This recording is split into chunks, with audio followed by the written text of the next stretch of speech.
여러분 안녕하세요. 오늘은 좋은 기사가 나서 여러분들에게 읽고 여러분들 들으시고요. 그리고 앞으로의 우리나라 혹시 일본처럼 되는 게 아닌가 걱정 많이 하고 계신 분들 계신데요. 그럴 확률이 거의 80%다 이렇게 생각이 듭니다. 그중에 굉장히 유명하신 분이 컬럼을 쓰셨습니다. 잃어버릴 10년 경고를 했습니다. 흘려 듣지 말아라 이런 내용인데요. 2023년은 물가보다 경기 침체가 키워드가 될 것이라는 전망이 현실로 다가왔다. 인플레이션보다는 경기 침체 온다 이거죠. 특히 우리나라가 그렇다. 반도체 경기 급냉과 대중수출 감소의 역풍 탓이다. 무역 수지 적자가 13개월째 이어져 외환 위기 이후 25년 만에 최악으로 치닫고 올해 1분기 무역 수지 적자가 지난해 연간 적자 규모의 절반을 넘어서면서 실물 경기 위축의 심각성을 보여준다. 경제 위기 전조곡으로 읽히는 정상 수지 적자도 11년 만에 처음으로 2달 연속 이어지고 있다. 이번 주 워싱턴에서 열린 세계은행 국제통화기금 중개회의 화두는 악화일로의 단기 선장과 중장기적 경기 둔화 전망이다. IMF는 한국의 올해 성장 전망치를 4회 연속 14가만 1.5%로 내렸죠. 향후 5년간의 세계 성장 예측을 연 평균 3%로 과거 30년 평균 대비 근 1%포인트를 낮춰 잡았습니다. 미국은 은행, 하산, SVB 은행과 시그네처 은행까지 다 파산했죠. 금융 시스템 리스크를 키우면서 경착륙 가능성까지 경고하고 있습니다. 한국은행도 기준금리를 3.5%로 두 번째로 동결해 통화정책 초점이 경기 침체와 금융 불안 대응으로 옮겨지고 있음을 알려준다. 일부 글로벌 투자은행들은 올해 한국 성장률이 1%대도 어렵다는 비관론과 함께 최근 원화 약세는 경제 체력 약화를 반영하고 있다. 자, 여기서 IMF는 우리나라의 경제 성장률을 0.2 더 내려서 1.5로 낮춰 잡아놨지만 방미 예상은 또 여기서 증거 자료로 마이너스 성장이 될 확률이 높다. 그렇게 저는 보고 있고요. 그리고 IMF에서는 대한민국을 엄청 걱정하고 있습니다. 그것은 바로 부동산 부채로 인한 몰락이 한 번 정도 크게 오지 않을까에 대한 예측을 계속하고 한국을 많이 걱정하고 있다. 한국하고 연결되어 있는 게 다른 나라도 많이 있기 때문에 한국이 한번 무너져서 휘청하게 되면은 다른 전 세계도 또 확산이 돼서 1997년 IMF처럼 어려운 문제를 겪지 않을까 다른 나라들을 얘기하는 겁니다.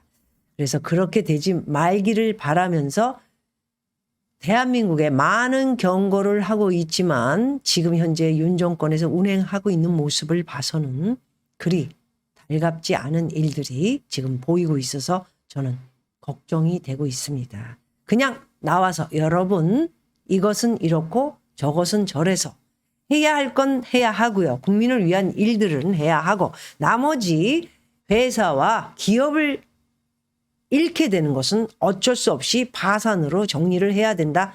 이렇게 얘기를 하고요. 또 한국의 국민들이 더 어려운 IMF라든가 금융위기로 고통을 받기 전에 조금 어려운 문제가 앞으로 1년 있을 것이니까 이해하고 함께 가자. 이렇게 이야기를 하는 것이 올바른 것이 아닌가. 한 번 정도 그렇게 여러분에게 말씀드리고 정부에서 본다면 제 얘기도 참조를 좀 해 주셨으면 합니다. 세계은행은 다가올 잃어버릴 10년 경고음을 높이고 있다. 과거 30년은 세계화 물결 속의 자유무역과 국가 간 투자 확대 등으로 고성장, 저금리 유례없는 호황 시기였던 반면에 그동안 잘 먹고 잘 살았죠. 돈 펑펑 쓰고 부동산 막 올리고 주식하고 재미있었어요. 짭짤했어요. 다가오는 10년은 투자 증가율 감퇴, 고령화와 노동 생산성 약화, 그리고 국제무역 증가세 둔화로 생산성 증가율은 떨어질 전망이다. 세계 잠재 성장률 예측은 2000년대 초반 3.5, 2011년, 2021년 2.6보다 향후 10년은 30년 이래 최저 수준인 2.2%를 예측하며 낮췄습니다. 세계 평균 성장을 밑도는 한국 경제에 던지는 메시지가 심상치 않다. 2017년 1인당 국민소득은 3만 달러 시대를 연 이후에 6년째 3만 달러 초반을 헤매는 우리나라는 앞으로 자칫 닥쳐올 장기 침체를 극복하지 못하면 이른바 3만 달러의 덫을 피하기 어렵습니다. 국민소득 3만 달러에서 4만 달러 고지로 역대 가장 빨리 1년 만에 올라선 아일랜드를 포함해 일본, 캐나다, 네덜란드 등은 3년 이내에 점프했으나 남유럽 3국, 이태리, 그리스, 스페인입니다. 아직도 3만 달러 벽을 넘어서지 못하고 있는 것을 우리는 알 수 있습니다. 실패국들의 공통점은 바로 노동시장 경직성과 우리나라 굉장히 심각하죠. 우리나라가 그런데 이제 저는 예측으로 이렇게 막무가내 식의 민노총이라든가 뭐 이런 단체들이 이제는 나라가 혼란에 빠지고 경기 침체 플러스 금융위기 이런 것을 닥치며 다 없어질 것이라 저는 보고 있습니다. 있어봤자 돈이 안 되는데 누가 거기 있겠습니까? 이것도 걱정은 사실 없지만 민노총 이런 노동 다 없어지고요. 기업도 망가지고 이럴 확률이 높다. 이렇게 말씀드리겠습니다. 노동시장 경직성과 낮은 생산성, 높은 국가 빚의 비율, 높은 국가 빚의 비율은 윤 정권에서도 계속 빚을 지고 가야 되기 때문에 제가 볼 때는 100년 이렇게 가지 않을까. 너무했나요? 50년으로 줄일게요. 불안한 정치, 사회, 환경 등을 꼽을 수 있겠습니다. 전형적인 실패 사례로 꼽히는 이태리 힘들죠. 가면 국민들이 불쌍합니다. 공항에서부터 들어가면 말보루가 생각나면서 눈들이 전부 초점을 잃고 맨날 박봉의 월급 받고 뭐 희망이 없지 않습니까? 예. 이태리라는 데가 명품 뭐 프라다 뭐 이런 명품 이런 거나 뭐 그런 회사나 돌아가지 여기가 무슨 제조업이 발달됐어요. 무슨 IT가 있어요. 뭐가 있어요. 그저 도둑. 아우 무서워. 그냥 거기 가면 그냥 여기에다가 그냥 배낭 앞에다가 끼고 꽉 내 재산을 이렇게 하고 다녀야 하는 데가 이태리예요. 말만 이태리 뭐 이래가지고 지금 G7에 들어가 있나 뭐. 하긴 하지만은 제가 볼 때는 이태리는 정말 불쌍한 나라가 됐다 이렇게 볼 수 있을 것입니다. 2005년에 3만 달러를 돌파했죠. 이태리입니다. 3만 5천 달러에 머물면서 18년째 답보 상태를 이어온 이태리는요. 기본소득을 앞세운 바로 좌파 정부를 포함해 이것 때문에 망한 겁니다. 포퓰리즘 정당. 그죠? 그냥 마구잡이로 돈을 퍼준 베네수엘라랑 그리스랑 똑같죠. 지금 어떻게 됐어요? 달러가 지금 우리는 1불에 1,300 많이 올랐네요. 이거 언제 나갈지 모르지만 이렇게 올라가 있는데 얘네들은 그냥 뭐 그리스 베네수엘라는 1불에 내가 볼 때는 100불인가? 이렇게 올라가고 이거는 뭐냐 그냥 지네들 돈으로만 살아가자 우리들끼리 살아가자 그게 발전이 있냐 우리들끼리 살아가면 이게 달러가 없이 수입도 못하고 뭐 어떻게 사겠다는 거야 맛있는 거 먹고 좋은 옷 입고 사고 싶은 거 많은데 뭐 달러가 없다고 우리끼리 살자고 그럼 맨날 못 사는 나라가 되는 거죠. 부자들은 다 갔잖아요. 미국하고 유럽하고 좋은 남미로 갔다고요. 돈이 없다고요. 그래서 이태리가 바로 이 좌파 정부를 포함해 포퓰리즘 정당들이 돌아가며 집권하는 혼탁한 정치 구도에 휘말리면서 돈 풀기 너도 나도 지금 우리나라 그렇죠. 윤 정권에서도 너도 나도 뭐 이러고 참 농민을 살리자 전라도가 전부 논밭이잖아요. 그러니까 농민들 그냥 농민들은 가만히 앉아서 통장에다가 수천만 원씩 꼽혀주는 건가? 아휴 내색은 거기 또 들어가는구나. 아유, 나 7월에 9월에 또 재산세 내야 돼. 수천만 원. 아우, 머리 아파. 그런데 이렇게 계속 갖다가 퍼주는 이런 돈 풀기 정책이 부채를 키우고, 아니 계속 돈을 풀었잖아요. 문정권 때. 그러면서 천수십조를 우리한테 떠넘기고 지내는 양산에 가가지고 지금 호식. 호와 호식. 맛있는 거 먹고 그러면서 무슨 뭐 도서관인가 뭔가 무슨 뭘 책방을 하나 차려가지고 거기에 사람들 와가지고 또 이제 정치 이야기 발언하고 또 기사 나면은 더 하고 기분 좋다. 또 이러려고 준비하고 있는 거 아닙니까? 그래서 성장이 멈춘 이태리, 그리고 부채가 늘어나면서 악순환이 되면서 일자리도 끊어지고, 이태리에다 누가 외국 회사들이 들어갈까요? 하나도 안 들어가죠. 저렇게 느려 터진 나라. 국민성이라고는 전부 공짜, 통장에 10만 원. 그게 돈이냐? 아우, 우리나라가 한동안 그랬죠. 몇십만 원 저도 타먹었어요. 우리 직원도 타먹고 다 함께 차차차 잘해가자. 이번에 완전히 망하자. 예, 야, 정신 차려야 돼. 우리나라는 정신을 차리려면 오직 하나. 네, 홀라당. 자, 일본에 근접하고 합계 출산율 1.6은 유럽에서 바닥이며 우수 인재는 독일, 프랑스, 영국 등으로 이탈을 해버렸어요. 아유, 우리나라 이게 지금 애들 세계 1위네. 애를 안 낳는 게 똑같아.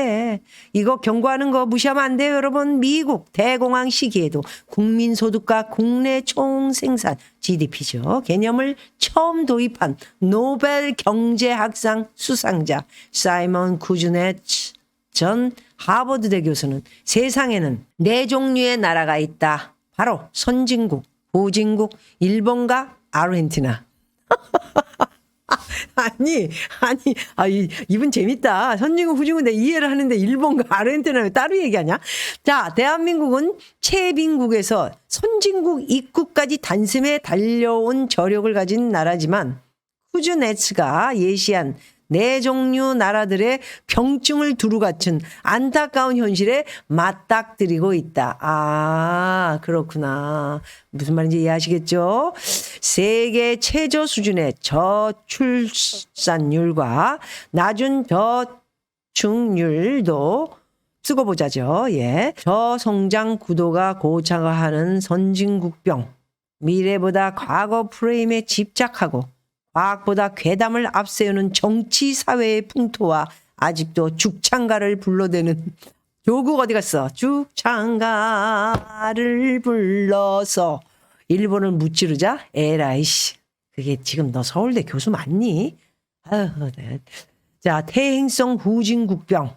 국가 부채 급증과 경제 활력 감퇴에 따른 구조적 장기 불황으로 바로 잃어버린 20년을 겪은 일본병, 그리고 파행적 노조 형태와 포퓰리즘 정책으로 똑같네. 우리나라 지금 반복적 경제 위기에 골병에 시달려온 아르헨티나. 예, 지금 망했죠. 자, 디볼트. 예, 그대로 지금 이야기를 했습니다. 자, 일본을 보겠습니다. 아베 전 총리, 그리고 지금은 기시다 총리가 지금 나라를 이끌고 있죠. 젊은 친구가 이번에 2번째 또 이렇게 폭탄, 그리고 가방에는 무기까지 있었다고 합니다. 많이 생각해보면 미래의 우리나라를 생각하셔야 됩니다. 얼마나 불만이 많고, 히치꼬모리. 2번째 친구도 히치꼬모리. 집에서만 있다가 장래 희망도 없고 나가봤자 잘 사는 사람만 잘 살고 못 사는 사람들은 희망이 없죠. 이태리, 유럽에 아르헨티나, 베네수엘라, 그리스 다 똑같습니다. 이러기 때문에 그냥 데모가 있는 거고요. 그냥 마구잡이가 되는 거고 나라가 완전히 망가지는 그런 후진국 나라가 되는 겁니다. 그냥 개판 5분죠. 맨날 틀면은 여러분도 보시는 나라 보면은 데모하고 돈 달라고 그러고 밥 줘. 그런 나라가 돼서는 되겠습니다. 근데 그렇게 가게끔 지금 이렇게 포퓰리즘을 갖다가 계속 쏘아대고 이제는 돈 따낼 데가 없으니까 중산층 뭐 이런 빨대 꽂아서 세수 받겠다. 월급쟁이만 죽어나가고 있다. 이러면 이 월급쟁이들이 참겠습니까? 이런 것들을 생각할 때 일본에 잃어버린 20년 네, 이런 지금 장기의 이런 내용의 지금의 저런 폭탄 세례 아마도 우리나라가 지금 이제 5년 10년. 우리나라는 중국이랑 비슷해가지고요. 사람들의 성격이 일본 사람 같지 않습니다. 참을성이 일본 사람들이 훨씬 많습니다. 잘합니다, 제가. 그래서 제가 볼 때는 이런 상태로 계속 이제 5년을 다음 정권까지 지르고 가면 굉장히 위험한 나라에 살게 되지 않을까. 저는 그런 걱정을 하고요. 3만 달러 덫에 걸려 OECD 회원국 평균인 4만 달러 진입에 실패한 나라들의 전철을 밟지 않으려면 획기적인 돌파구가 필요한 지금인데 오히려 재정 준칙, 도입은 뒷전이고 예타 면제 확대에는 여야가 하나인 모습은 이탈리아의 대자부다. 철의 여인 마가릿 대처의 생각을 조심하라. 말이 된다. 말을 조심하라. 행동이 된다라는 명언은 지도자의 품격 있는 언행을 강조한 경고입니다. 바른 정신과 품행 그리고 눈앞의 정치적 득실이 아니라 미래를 내다보는 정책과 전략이 국력의 기본입니다. 장기 침체 우려를 불식시킬 비상계획 가동으로 국민에게 감동과 희망을 주는 정치 리더십이 시급하다. 자칫 다가올 잃어버릴 10년을 피하려면 더더욱 그렇다. 자, 굉장히 정치인들은 말을 내뱉습니다. 일단 국회의원이 되고 봐야 되고요. 그렇지 않습니까? 예, 가덕도 말도 안 되는 거 지금 수십조 원이 들어야 하는 그것도 만들겠다. 문재인 때 가서 얘기 득하니 하면은 내뿌려뒀어야 되는데 또 지금의 여당 윤 정권에 가서도 합류를 하고 왜 그렇게 꼭 자기가 한 명의 당선을 위해서 국민의 세금이 얼마나 많이 나가는지 이 정치인들, 이 썩은 정치인들은 정말 다 한 방에 어떻게 보내버려야 되는데 쉽지도 않습니다. 사실 또 정치하는 사람들이 있어야 우리의 대변을 해서 좋은 일도 있기 때문인 것이죠. 그러나 말을 조심하고 마가렛 대처가 얘기한 것처럼 행동이 된다. 말 얘기한 것은 모든 사람들이 우리 사장이 또는 우리 회장이 또는 우리 국회의원이 이렇게 해준다고 그랬으니까 하겠지라는 정말 어디 의지할 데 없는 국민. 네, 연약한 국민들은 그걸 바라보고 있기 때문입니다. 그런 사람들을 어떻게 해야 됩니까? 이해를 시키고 말로써 힘듭니다. 왜냐하면은 그것이 바로 나라가 잘못되기 때문입니다. 그래서 말로 설명을 하고 이해시켜서 부강한 나라를 만드는 그런 국회의원이 나와야 된다 생각합니다. 오늘 잃어버릴 10년 경고 여러분 꼭 귀담아 들으시고요. 흘려 듣지 말기를 우리 함께 노력해야 할 것 같습니다. 고맙습니다.